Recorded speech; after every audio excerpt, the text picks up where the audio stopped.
Good afternoon. My name is Renison Jeffrey, and this is the Workers' Rights Platform.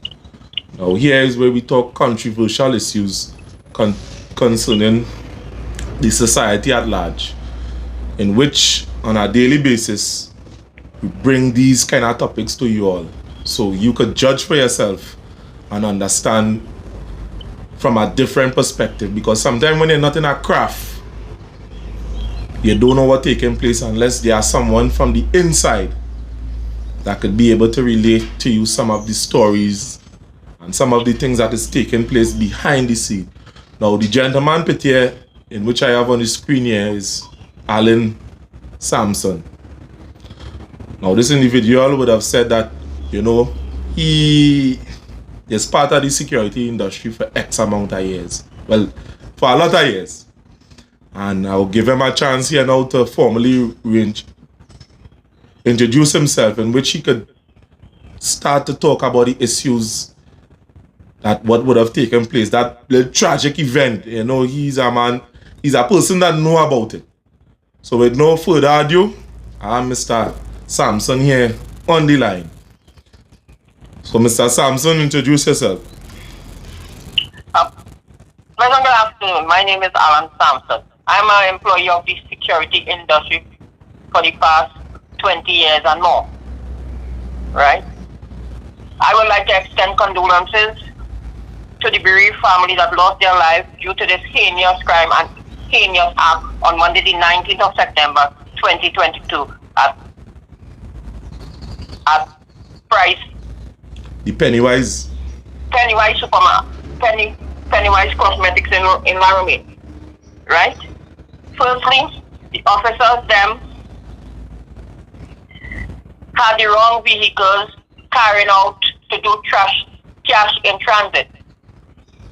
Based on that, they have lost their life in the execution of their duties. I am calling on the powers that be. $17.50 is not enough for a security officer, one, to tote firearm, to be standing in a bank and risking their life on numerous occasions. And for that $17.50, the employer wants you to do so much where you are exhausted, you are drained, right? And I'm calling on the powers that be to look into this situation, because you never know when your time will reach and how many more must die before the government implement policies and procedures and put system in place to regulate the security industry. And I am also calling on the powers that be to implement a sectoral order within the security industry so that the workers could be paid fair and just. As they leave home, they don't know when they might return, or if they might return home. They leave their loved ones, right? And I'm saying that security is a dangerous job outside here, and employers exploit these officers to the fullest. They dip in their salary without their consent. If they have to stay home, the employers take money out of their salary without their consent, touch their pocket. And I'm saying enough is enough. It's time that we send a clear message to these scrupulous employers, right? And I am calling on all security officers through the length and breadth of Trinidad and Tobago. Let us stand up and send a message to these employers that are taking advantage of us. Some of us are single parents. Some of us are single mothers that leave their children home and come to make an honest dollar, and it does not work out. Sometimes you have to compromise. The female officers have to compromise with their bosses, with their superiors, to make ends meet. And I'm saying enough is enough. It's that we send a message to these employers. $17.50 cannot make it. The government has revoked minimum wage order of 1999 and minimum wage order of 1994 was revoked. In 2003, the minimum wage was $8. And today we are earning $17.50. I am asking the government because the minimum wage order does not apply to the security industry. It does not classify us as workers under the Act. Mr. Sampson, explain that again, because apparently the population mightn't understand that part in it. Because when you're going outside there and working, explain to them what you mean by they don't consider you as workers. Because okay, the security under the minimum wage order, under the national minimum wage order, right? We are not classified as workers, right? The overtime does not really apply to us. We have to work 12 hours, and on the 13th hour, then the overtime will apply. So the employer does not work us on the 13th hour to pay the overtime. Some of us work in banks. We get paid for 8 hours, 9 hours, and it does not pay the overtime. Even when you take sick leave, right? You go by the doctor gives you the sick leave for the day. They pay you 8 hours, which you are not working at 8-hour shift. You are working at 12 hours, so you are losing earnings. And I'm calling on the government today to have a sectorial order. The security is going to mark the length and breadth of Trinidad and Tobago until something is done. And I'm calling on every security officer that is employed, whether it be the private security or the government service, right? And all those who want to join the bandwagon, come on board. We need to send a message. the next Security officers are not being represented. The security officers are not being bargained by any special union because you must have a majority. Employers, security could only raise rights issue at this present time. They do not have bargaining status. Only if you are dismissed, only they cannot raise no issue of salary negotiation. And I'm saying that must stop. So what you saying then? All the public servants and them who getting the salary increase, nobody is there to represent security at all. So they had to just take what they're getting. Exactly. Their security, or if the employer decides to raise it by $1, that is what we will have to ask them because we do not have bargaining status. The union could only raise rights issue in terms of dismissal or other grievances that you have in the workplace. So what you saying then? So the union could only raise dismissal. So you have to lose your work in this case then for the union to stand up with you? Yes, in a situation like that, I am saying yes because they do not have bargaining status at this point in time. No union have bargaining status for security officers, and I'm calling on the Ministry of Labor to address that situation in the MOU. Wow. Right? And security officers are left at the mercies of the employers. Some of these security officers have to hire lawyers to go to represent them because you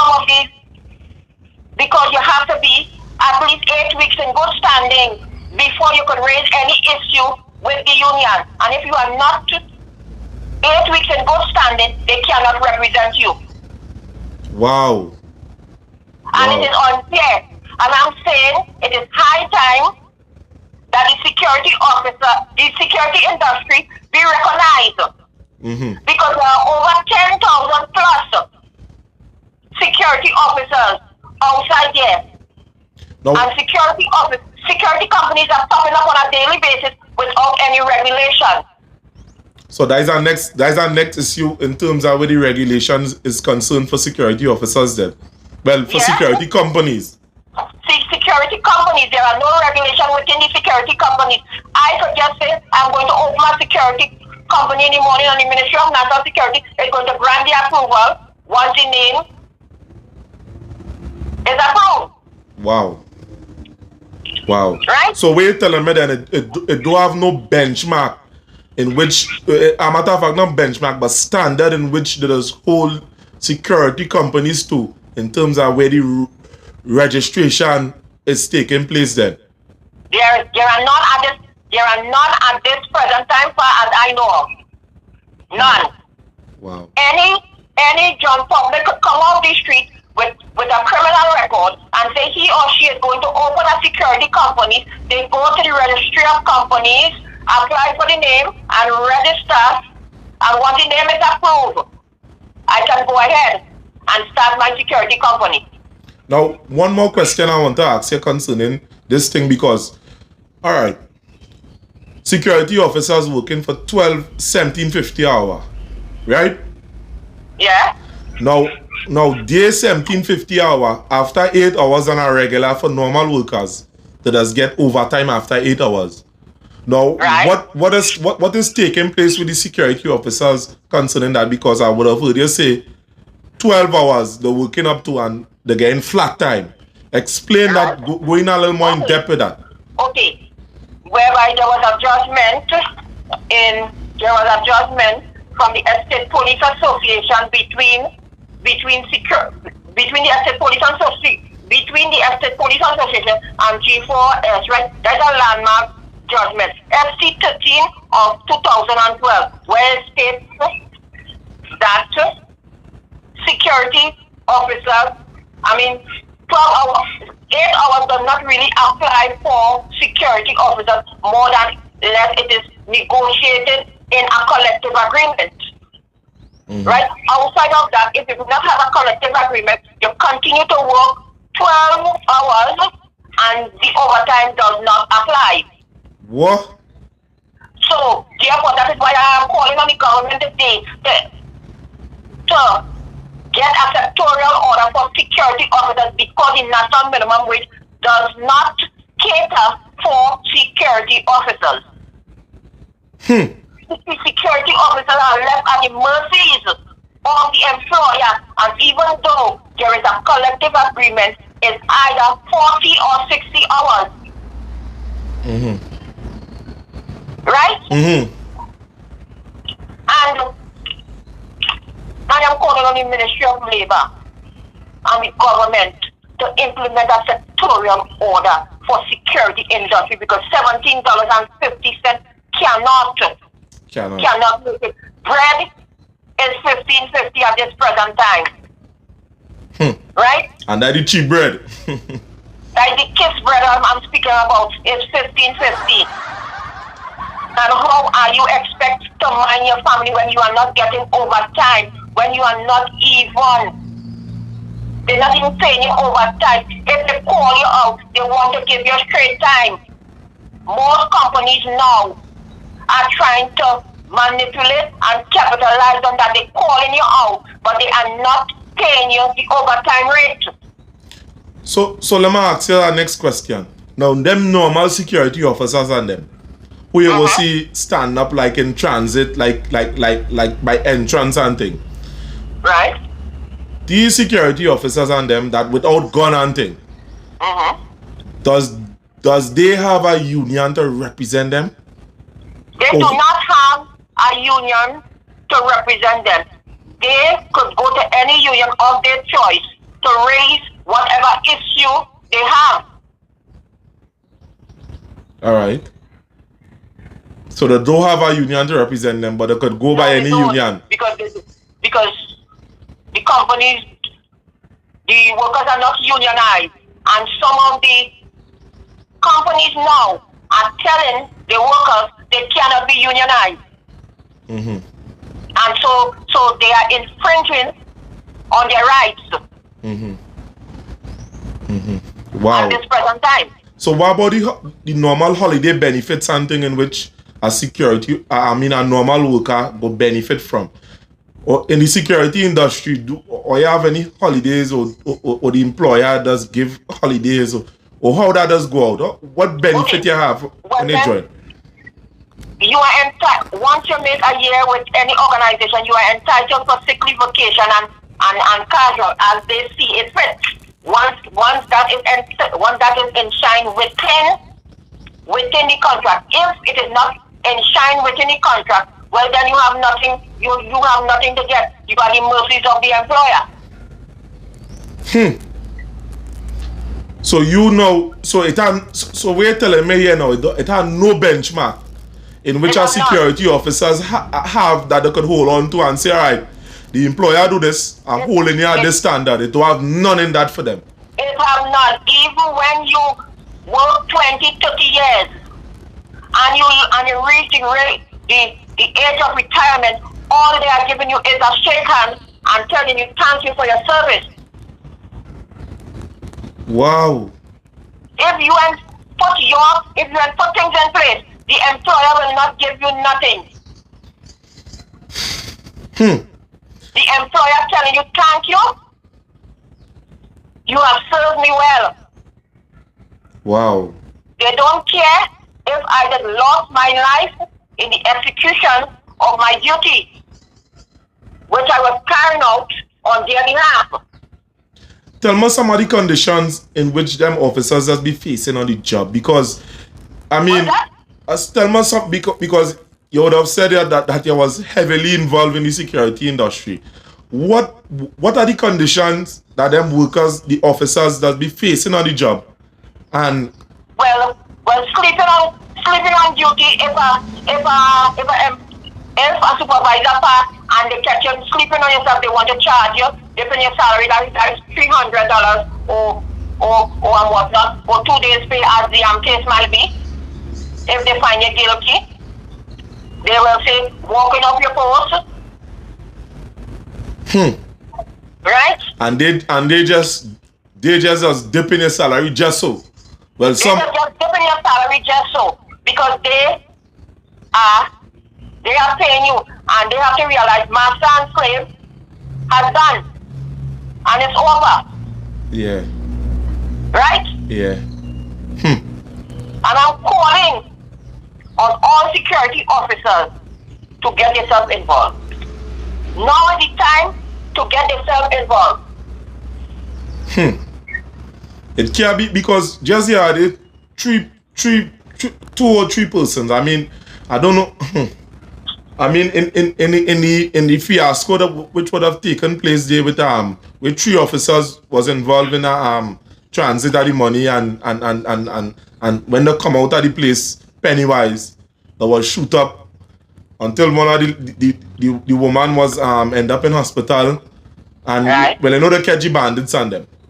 Yeah. So to say in the least, in something like that where it didn't have the proper apparatus, they won.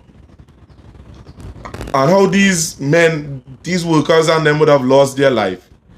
The company have a compensation package, or there is some, or does have that in provision in all them security companies. What it does do for them? Well, some companies may have a group life, a group health, and it's left to the individual to join it. If you join the group health or the group life, and let us say you lost your life in the execution of your duty, you have nothing to get. Repeat that again. Some companies may have group health plan and group life, right? And if you join the group life or the group health, and you should die in the execution of your duty, right? And you're not in the group life, you have absolutely nothing to get, because the company did not make no other provision for you. Wow. Right? Because not even a pension plan to state, some companies don't even have a pension plan to state that that if when you should retire or you should leave at the age 55. And this is which I personally was on the national executive along with Andrew Darden, Curtis Robinson, and Ms. Carola Cadogan. And we have been lobbying for companies to put pension plan in place. And up to now, not one company has a pension plan put in place in terms of the officers. They may have other plans put in place. And the problem with the group life and the group health is that if you should leave the organization, the group health and the group life does not go with you. What? So it's staying with the company? It's whatever money you put in the group health and the group life. That is it. If you should go to another company, the next company will have to join you in whatever plan or whatever they think. And if you should die, that before they should join you, that is a matter for you. The family gets nothing. Wow. The family gets nothing. So that is why I am calling on the powers to be to regulate the security industry, because security is at the mercy of the employer on a daily basis, exploitation to the police. Wow. And it's now time to stop that. Wow. So it are no defenders are them security officers and them. The day you go to work, some of these employers taking out money from your salary. The day you ain't feel to go to work or you're sick.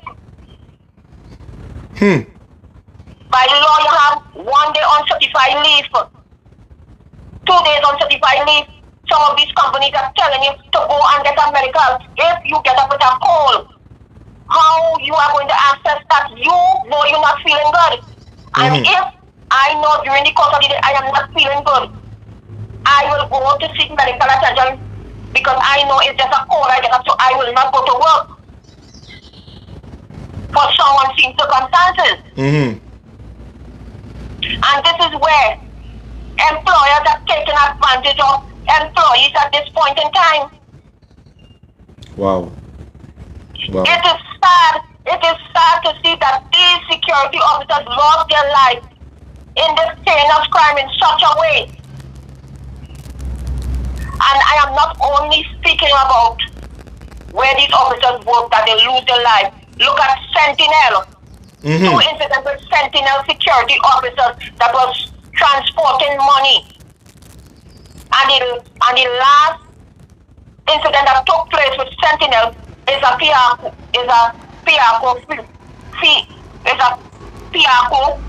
incident. Yes. And today, these families never received not one dime. And the company has closed down. The company has vanished. And the family never received anything concerning that. And the family is still in mourning for their loved ones.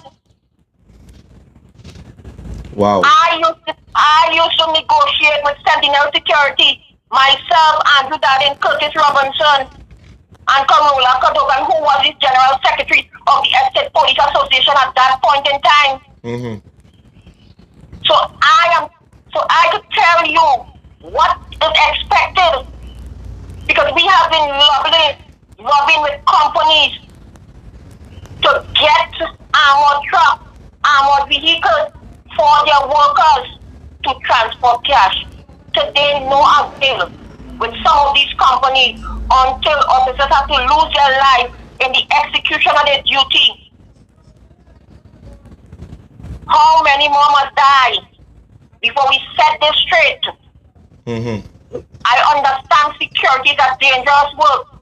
Security are these employers looking at the risk factors outside there and sending their employees outside there to be killed. Wow. For want of a better word. Wow. Well, it appears so because they're not giving them the proper safety apparatus to perform the job properly. Right. You understand? So when they go out there, these are the mercies of the criminals. Because I understand. And criminals are more advanced now than security officers, than than police officers, than tactical. Wow. Wow. How often do we send our officers to train? If we train one time for the year, we train plenty. Wow. Wow. Mr. Allen, I inviting you publicly here. I mean, because you see where what I've just told us here, I don't want this fire to just burn out today alone and to start off today and to continue, because there are a lot of to be the one to go forward for the betterment of the security industry, because I am part of the security industry, and when I leave the security industry, I must say, yes, work well done. I must not sit down and say, hey, accept what employers are doing. I sometimes will be part of the victimization, but I am a fighter. Okay. I am a struggler.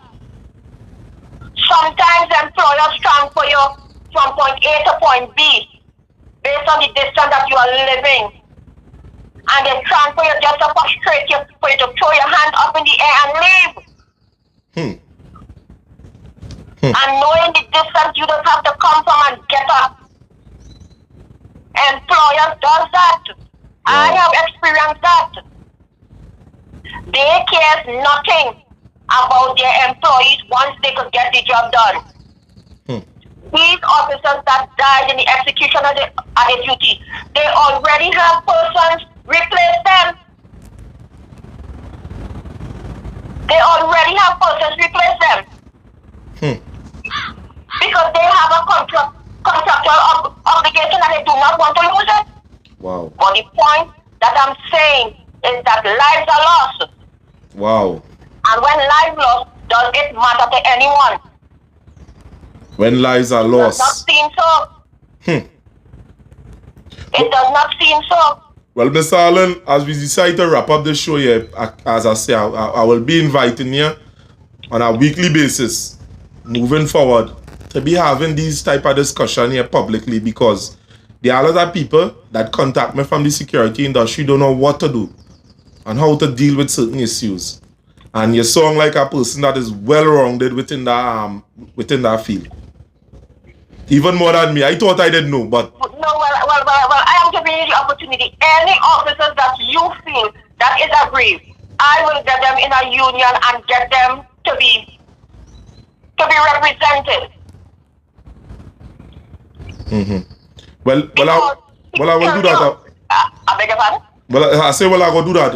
We go pour the word concerning that, because there are a lot of them don't know what to do. Even just the officer called me, I didn't know, because some of the issues, it kind of ticklish, it bordering, how to put it across, it kind of bordering impossible. So we will pour the word when that time comes. But anything I want to say in closing, as we close off the show? I am saying to the government of the day, let us lay a bill in Parliament for security officers that could give them a decent wage, a better terms and conditions, more than the national minimum wage. The national minimum wage only applies to certain sectors of workers, whereby the security industry is completely left out. Whilst there at the $17.50, employers will raise it to $17.51, $18.76. That's way above the minimum wage. And they will argue that once you are receiving those rates, the overtime does not apply. Yes, it's true. Because of the certain restriction that is in the national minimum wage order that does not apply to security officers. So I am hereby lobbying with the government, and security officers will be marching the length and breadth of Trinidad until we get our just dues. Well, thank you, Mr. Allen. Thank you for your contribution to the show. And again, we just wait for your phone call. We will be inviting you on several other programs like this. No problem. Right? So again, to you, the listening audience, or you know, there's the Workers' Rights channel. My name is Renison Jeffrey, and we just had a talk with a professional from in the industry. As you could say, we will be inviting him here on a regular basis. And any security officers, any one of you all that have a problem concerning on your job with employers advantaging you, call me. We will make the connection. Mr. Allen would have pledged and said that he will find a representation for you. So we're looking forward to that. As again, my name is Jonathan Jeffrey, and this is the Workers' Rights Platform. Like, share, and subscribe, and we out.